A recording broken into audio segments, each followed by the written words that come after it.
एक घर में जेठानी और देवरानी रहती थी। देवरानी अमीर थी और जेठानी गरीब थी।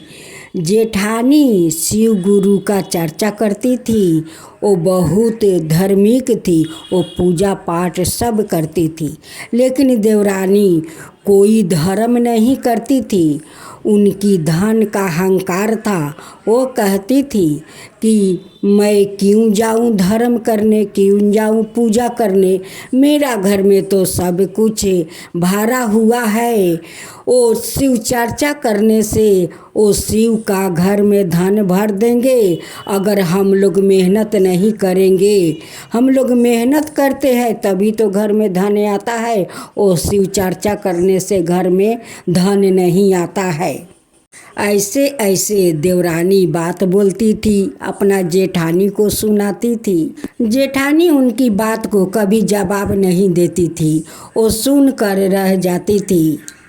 जेठानी का एक बेटी थी और देवरानी का एक बेटा था। जब जेठानी शिव चर्चा से वो आती है तो देवरानी उन्हें बहुत कुछ सुनाती है। कहती है कि हमारा तो बेटा है, बेटा को शादी करूँगी तो घर में बहू आएगी, मेरी पैर छूकर वो आशीर्वाद लेगी। तो जेठानी तो जलकर मर जाएगी, उनकी तो बेटा नहीं है। वो ऐसी ऐसी तानाएं अपना जेठानी को सुनाती थी, लेकिन जेठानी कोई जवाब नहीं देती थी। ये बात उनकी बेटी से बर्दाश्त नहीं हुआ।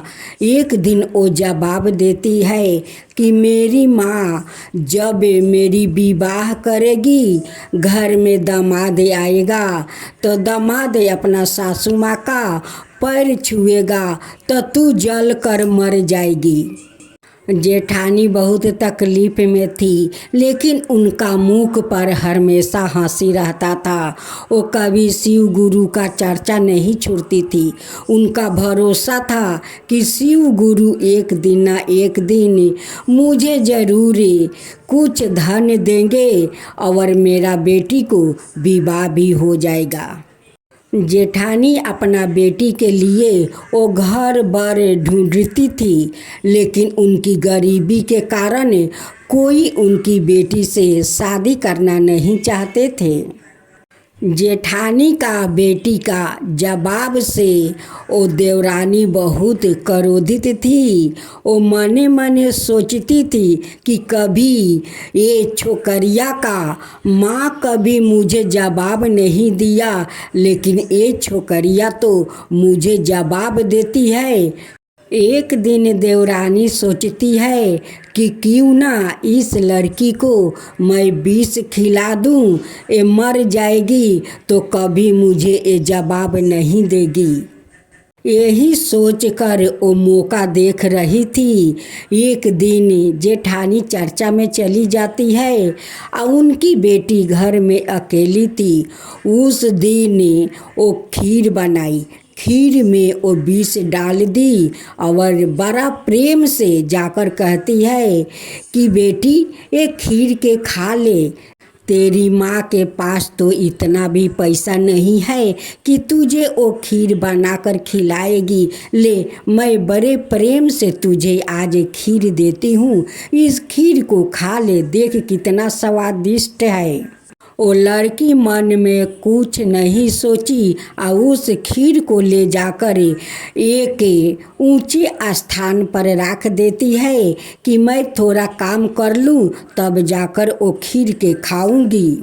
एक कहावत है, चकुरा के सैया मार सके ना कोई, अगर भगवान नहीं मारेंगे तो शत्रु क्या मारेंगे। शिव गुरु बिलार का रूप धारण करते हैं, आया कर वो सारे खीर का वो नीचे गिरा देते हैं और चले जाते हैं। जब लड़की देखती है तो कहती है कि मेरी चाची आज खीर बना कर दी थी, वो भी खीर माटी में गिर गया। गिरे हुए खीर का उठाकर ले जाकर घर के पीछे में रख देती है। एक कुत्ता आता है और उस खीर को खा लेता है और वहीं पर वो मर जाता है।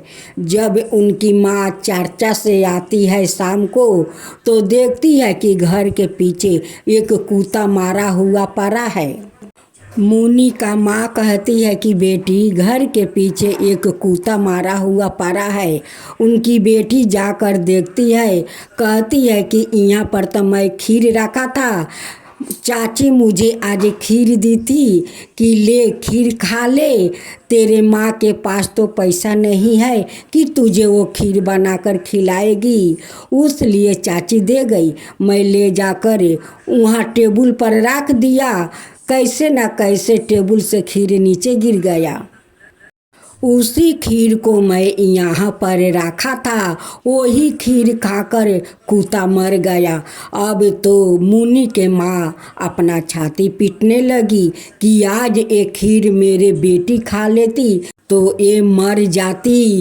ये कैसा मेरी देवरानी है कि मेरे बेटी को विष डालकर खीर दी थी खाने के लिए। जिसका माँ शिव चर्चा करती है, शिव गुरु का पूजा करती है, उनकी वंदना करती है, उसकी बेटी को ये चुड़ैल कैसे मेरी बेटी को मार सकती है। वो जाकर कहती है, देवरानी मेरी बेटी तेरा क्या बिगाड़ी थी कि तू मेरा बेटी को खीर में जहर डाल कर दिया था मरने के लिए। आज तो शिव गुरु सहाय थे कि शिव गुरु मेरे बेटी को बचा लिया, नहीं तो तू आज तो मेरी बेटी के मार डालती। देवरानी झूठ बोल देती है, कहती है कि नहीं, मैं क्यों आपको बेटी को मैं जहर दूं, क्यों मारने जाऊं, मैं कुछ नहीं दिया है। वो झूठ बोल रही है, मैं उसे कभी खीर नहीं दिया था। एक दिन जेठानी अपनी बेटी को लेकर भोलेनाथ का मंदिर जाती है। दोनों माँ बेटी पूजा करते हैं और माँ कहती है कि हे भोलेनाथ, अगर मैं आपका सेवा करती हूँ, पूजा करती हूँ तो मेरे बेटी के लिए एक अच्छा घर बर दिलवा दीजिए। मैं उसकी हाथ पीला कर दूं और वो अपना ससुराल जाकर अपना संसार करे। भगवान इतना मिनती हमारा सुन लीजिए, मेरी बेटी के लिए एक वर दे दीजिए। उसी समय उस मंदिर में एक लड़का आता है। जो लड़का अपना माता पिता का वो एकलौता वो पुत्र था और मुनि को देखकर वो लड़का पसंद कर लेता है और उनकी माँ से कहता है कि ये आपका बेटी है। वो कहती है कि हाँ, ये मेरी बेटी है। मुनि के माँ से कहता है कि आप लोग कल भी मंदिर में आइए, मैं अपना माता पिता को लेकर यहाँ पर आऊँगा, क्योंकि आपका बेटी मुझे बहुत अच्छी लगती है। ये सब तो शिव जी का कृपा से सब कुछ हो रहा था। वो माँ बेटी फिर सवेरे वो मंदिर आती है और उधर से लड़का अपना माता पिता को लेकर उस मंदिर में आता है। लड़का का माता पिता भी उस लड़की को देखकर वो लोग पसंद कर लेते हैं और उनकी माता से वो लड़का के माता कहती है कि आपका बेटी मुझे बहुत पसंद है, आप मेरे बेटे के साथ अपना बेटी को शादी कर दीजिए। मुनि का माँ बहुत खुश हो जाती है। ये कहती है कि ये तो मेरा सौभाग्य है और शिव गुरु का कृपा है, भोलेनाथ जी का कृपा है। मुनि के माँ कहती है कि बहन, मैं बहुत गरीब हूँ, देने के लिए मेरे पास कुछ भी नहीं है। लड़का का माँ कहती है कि मुझे कुछ नहीं चाहिए बहन, मेरा तो इतना धन है, इतना धन है कि कभी 10 पुस्तक खाकर शेष नहीं करेगा। मुझे कुछ नहीं चाहिए, बस मैं एक लाल चुनरी में आपको बेटी को मैं ले जाऊंगी। दोनों को शादी हो जाता है। मुनि अपना ससुराल चली जाती है। इधर उनकी माँ और चाची दोनों को वयस होते जा रहे थे। देखते देखते कुछ दिन बीत गया। इधर दोनों जेठानी देवरानी दोनों वृद्धा हो रही थी, लेकिन मुनि के माँ थोड़ा ज़्यादा और वृद्धा हो चुकी थी। एक दिन जेठानी का मृत्यु हो जाता है। यमराज कहते हैं अपना दूत को कि देखो, ये औरत बहुत पूजा पाठ की है, शिव गुरु का वो बहुत चर्चा करती थी, एक भी नहीं छोड़ती थी। तुम रास्ता में फूल बिछा देना और उस फूल के ऊपर से उस औरत को ले आना। दूत जी ऐसा ही किया। ओ यम लोग से लेकर उस औरत को दरवाजे तक फूल बिछा दिया और उसी फूल के ऊपर से उसे ले गया। यमराज अपना दूत से कहते हैं कि इसे ले जाकर उस आसन पर बैठा देना। जेठानी यम लोग जाकर वो बहुत खुश थी, बहुत खुश थी। एक दिन फिर देवरानी का मृत्यु हो जाता है। यमराज जी अपना दूत से कहते हैं कि जाओ, यहाँ से लेकर उसका दरवाजे तक कांटे बिछा दो। उसी कांटे पर उस औरत को बाल पकड़ लेना और उसी कांटे पर छिछिराते हुए यम लोग ले आना और उसे नरक में फेंक देना। दूत जी वैसा ही किया, उसे नरक में ले जाकर फेंक दिया। वो कहती है कि क्यों महाराज, मुझे नरक में फेंक दिया, अब मेरे जेठानी को आसन पर बैठा कर रखा है, अब मुझे नरक में फेंक दिया गया, क्यों? तब जाकर यमराज कहते हैं कि यारे मूर्ख, तू कभी धर्म किया है, कभी शिव गुरु का चर्चा किया है, कभी मंदिर में जाकर शिव को पूजा किया है, कभी दान पुण्य किया है? कुछ भी तो नहीं किया है। आ देख, उसका सामने फल मूंग मर मिठाई सब कुछ है, लेकिन तेरा पास तो कुछ नहीं है। तुम क्या दान किया है? तुम अपना जेठानी के साथ हिर्सा करती हो, उनकी बेटी को खीर में जहर डाल कर देती हो। तब देवरानी हाथ जोड़कर यमराज से प्रार्थना करती है कि मुझसे बहुत बड़ा भूल हुआ है, प्रभु मुझे 3 दिन के लिए धरती पर जाने दीजिए। मैं सब कुछ दान पुण्य करूँगा, पूजा पाठ करूँगा, मुझे 3 दिन के लिए धरती पर जाने दीजिए। यमराज कहते हैं कि ठीक है, 3 दिन में तुझे फिर आना होगा। देवरानी फिर से धरती पर आती है तो उनकी बेटा और बहू देख कर डर जाते हैं कि देखो, माँ जी का भूत आ गया, माँ जी का भूत आ गया, सासू माँ का भूत आ गया। सासू माँ कहती है कि नहीं बहू, मैं भूत नहीं हूँ, मैं पापिन हूँ, मैं कभी दान पुण्य नहीं किया, कभी पूजा पाठ नहीं किया, मुझे 3 दिन में सब कुछ करना होगा, पूजा पाठ शिव चर्चा दान पुण्य करना होगा, फिर मैं 3 दिन के बाद मैं यम लोग चली जाऊंगी। देवरानी धरती पर आकर सभी अड़ोस पड़ोस के औरत को बुलाकर वो घर में धूमधाम से शिव चर्चा करती है, बहुत सारे दान पुण्य करती है और मुनि का ससुराल भी जाती है। मुनि से वो माफ़ी मांगती है कि बेटी तू मुझे माफ़ कर दे, मैं तुझे खीर में जहर डाल कर दिया था, मुझे माफ़ कर दे। वहाँ पर जाकर वो देवरानी बहुत सारा मुनि को धन देती है, आभूषण देती है कि ये सब ले बेटी, अब मुझे माफ़ कर दे। ये सब देख कर शिव गुरु उस देवरानी पर प्रसन्न हो जाते हैं और यमराज भी उन पर प्रसन्न हो जाते हैं। फिर 3 दिन का बाद दूत आते हैं और कहते हैं कि तुम्हारा टाइम पूरा हो गया, चलो देखो तुम्हारे लिए उस सड़क से लेकर इस नरक तक मैं फूल बिछा दिया है, चलो इसी फूल के ऊपर से तुम भी चलो। उसी फूल के ऊपर से देवरानी को ले जाते हैं और उन्हें भी सिंहासन पर बैठा देते हैं। दोनों जेठानी और देवरानी उस यम लोग में दोनों वो खुशी खुशी से वो रहने लगी। शिव गुरु धन के भूखे नहीं है, वो प्रेम के भूखा है। वो प्रेम अपना भक्तों से चाहते हैं और कुछ भी नहीं चाहते, बस थोड़ा सा प्रेम दे दो, बस भगवान उसी पर वो मोहित हो जाते हैं।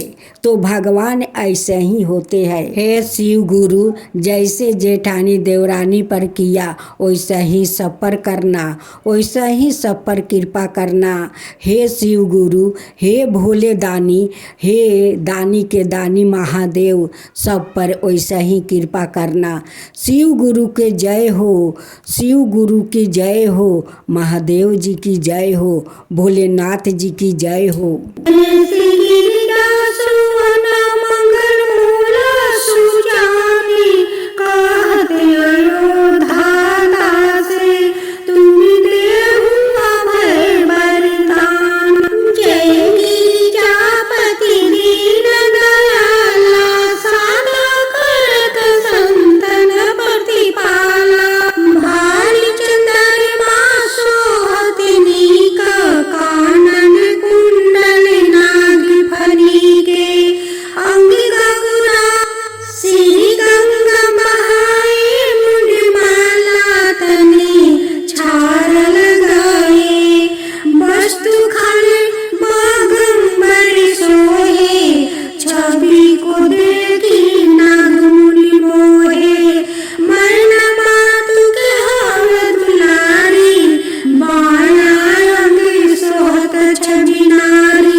चतुर्भुज दशभुज अति सोहे त्रिगुण रूप निरखिता त्रिभुवन जनि मोहे। ओम जय शिव ओमकारा अक्षरमाला वनमाला रुद्रमाला धारी चंदन निगम सोहे बाले शिशिधारी। ओम जय शिव ओमकारा सीतंबर पीतंबर बागंबरी अंगे सनिकादिक गरुणादिके भूतादिक संगे करिके मध्यम कमंडलु चक्र त्रिशूलधरिता जगि करता जगि भरता जगि संहारि करता। ओम जय शिव ओमकारा ब्रह्मा विष्णु सदा शिव जानत अभिवेका प्राण वचन में मध्य में यहे तीनों एका। काशी में विश्वनाथ विराजते नंद ब्रह्मचारी नित उठी भोग लगावते महिमायति भारी। ओम जय शिव ओमकारा तिरगुण शिव जी के आरती जो कोई नरि गावे शिव जो कोई नरि गावे कहत शिवानंद स्वामी मन भजत शिवानंद स्वामी मन वांछित फल पावे। ओम जय शिव ओमकारा। ओम जय गणेश।